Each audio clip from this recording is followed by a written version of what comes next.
You see these people who got cocky and celebrated way too early only to get really embarrassed? Yeah, I'm one of them because in my last video, I said this.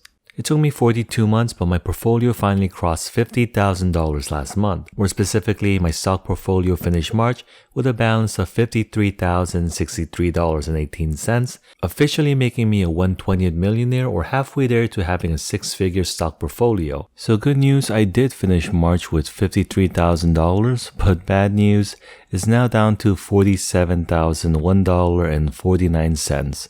So in just 30 days, I lost $6,061.69, 11.42% of my portfolio wiped out, gone, back in the red.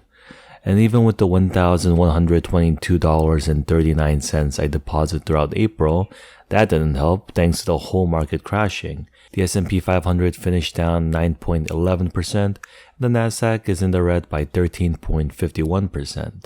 But that doesn't compare to my portfolio's performance because the 1 month is now negative 97.13% and the 1 year is even more red, crashing 97.88%. And from a total gain of $7,396.22, it's down to just $212.14, a reduction of $7,184.08. Mind you, I started investing back in September 6th of 2018, so that's more than 1,300 days of progress gone in just 1 month. It really makes you understand why so many people are leaving comments like these saying they are going all cash, leaving the market, or no longer buying the stock dips. But no matter how many times I get beat up by the stock market, I'm just here laughing it off saying thank you, more please, because here's the honest truth.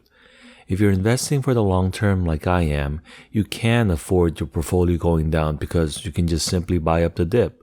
But what I can't afford to do is try timing the market and miss out on the stock rebound. JP Morgan Chase conducted an experiment where they invested $10,000 into the S&P 500 on January 3rd, 2000 and left it fully invested for 20 years. It grew to $32,421. But if you missed the 10 best days, just 10, your $10,000 is now only worth $16,180. But if you missed the best 20 days, congrats, you're up only $176 in 20 years. And if you missed the best 30 days and beyond, you actually lose money during the time the S&P 500 rallied 125%. So seeing how badly I timed my celebration video for passing $50,000, I think I'm going to focus on time in the market than timing the market. But now, let's quickly finish my April portfolio update. As an added bonus to whoever sticks around, I'll reveal my top 10 losers that's down on average by 46.23%. And jumping back, I received $9.75 in dividends from these stock holdings. I don't really see the point of sharing these numbers, but I finished April with $11.62 left uninvested.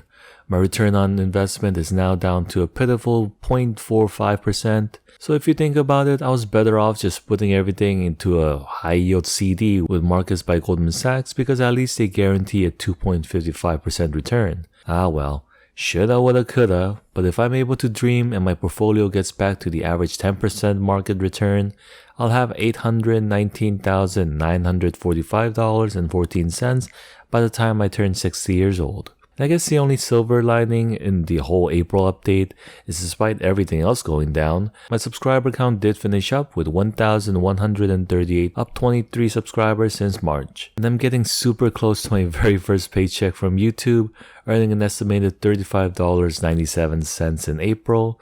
Hopefully by the end of this month, I'll evolve from just a YouTuber to a YouTuber who gets some payment.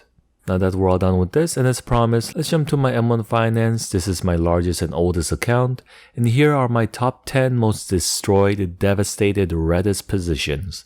At number 10, there's Uber down 32.23%, next is Disney down 35.86%, with Boeing up next down 36.80%. Speeding right through, we have Square, Etsy, and Alibaba all losing more than 40%. And the final four are all down more than 50%, starting with Coinbase down 52.39%, PayPal is number 3 with negative 54.67%, Number 2 goes to Beyond Meat with 59.27%. And my number 1 biggest loser is Netflix, down a record 63.30%. But hey, at least I'm not down 73% had I bought at all-time high. But anyway, if you want to know how much money I'm going to lose in May, make sure to subscribe because you can be damn sure I'll be posting another celebration video for repassing $50,000. But until then, happy investing and catch y'all next time with more financial shenanigans.